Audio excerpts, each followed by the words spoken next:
Dorothy Must Die Stories Volume 2, Book 2, The Straw King, Chapter 1. Did you know there's a hidden district of Oz where the talking pastries can seek refuge? The Scarecrow was sitting on a pile of books in the great library of the Emerald Palace, turning the pages of an enormous encyclopedia volume. Too bad we can't eat them now, the lion mumbled. Are you done with that book yet? Can we go outside at least? I'm only on volume 23 of the Collected History of Oz, its landscapes, costumes, and peoples, the Scarecrow said peevishly. There are 30 more volumes, the lion groaned aloud, but the Scarecrow ignored him. His greatest regret since he started reading was that he could not read them fast enough. He had decades of history to catch up on.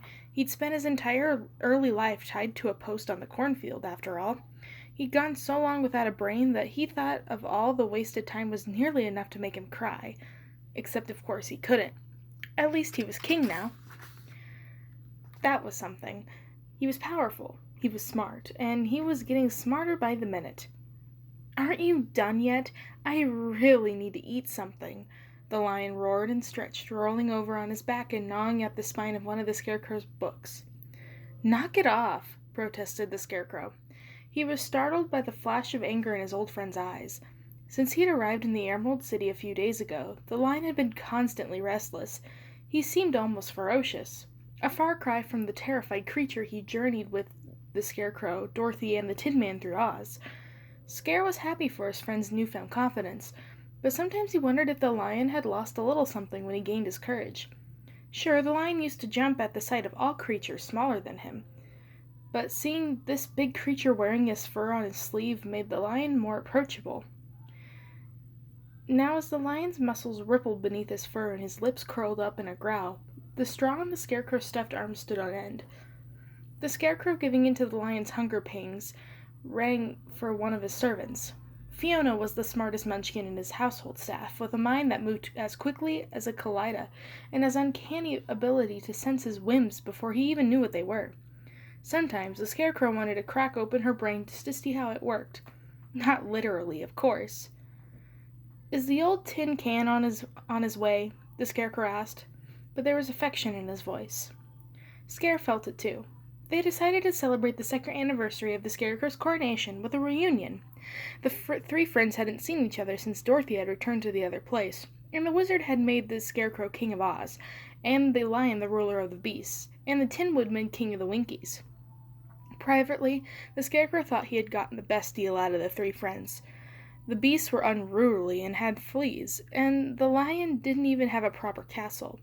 The Winkies were short, unattractive, and quite dull. But King of Oz? That had a nice ring to it. And Scarecrow thought, looking at his friend as he laid sprawled across the throne room floor picking his teeth. And he had plans for his friends, for himself, and for all of Oz. At night he lay awake, his newly expanded mind roving through all of the possibilities. Once he had read everything about the history of Oz, he'd be prepared to be a great king. More than anything, he wanted to see his own name in one of those books someday, with a long list of great deeds. But the greatest accolade of all would be for him to be recognized as the wisest ruler of Oz has ever had. He hasn't told anyone of his secret dream, not even the lion. The Scarecrow still wasn't used to his title. He told himself that he wasn't as bad as a ruler as the Wizard, who secreted himself away in the Emerald Palace, who'd been a fraud besides. Plus, he had his brand new brain, something he could almost hear it whirling away in his head, thinking all sorts of new thoughts. He sent a messenger, the Scarecrow replied. He had some royal business to attend to, but he'll be here as soon as... One of the library windows shattered in an explosion of broken glass, and something whizzed past the Scarecrow's ear and buried itself in one of the books behind his head. What in the name of Oz? He asked, leaning in to inspect the previous volume. Another projectile flew by and hit one of the floating sunfruit field lamps, sending fruit and chunks of glass flying. What is it? Shouted the lion, jumping to his feet. The Scarecrow picked a lump of metal out of the Informianism Calatolism, a bestiary of magical creatures, their diets, and their habits. This book is priceless, the Scarecrow moaned. Why, if I told you the lengths I had to go to... Another piece of metal flew in through the broken window, narrowly missing his other ear. "To the deadly desert with your stupid books," the lion gasped, flattening himself into the carpet. "We're under attack. What are those things?" "They're bullets," the Scarecrow said wonderingly, at the tiny piece of metal in his palm. "I've read about them, but I've never seen them. They can't come out of a gun." "They're going to kill both of us, whatever they are," the lion growled, knocking the Scarecrow to the ground as another rain of bullets hailed down on them. "I can't be shot," the Scarecrow reminded him. "Yeah, well, I can," the Scarecrow said curtly, creeping stealthily to the window and gesturing the Scarecrow to keep low. "What in the name of the wizard is going on out there?" He peered over the sill. Rows and rows of girls, standing in military formation, stared back at him. They wore identical uniforms, tightly fitted leather, leggings, and pointy-toed stiletto heels with flared mini-dresses made of chain mail. Each unsmiling mouth was painted the same shade of cherry red, and each girl's fingernails were polished a matching crimson.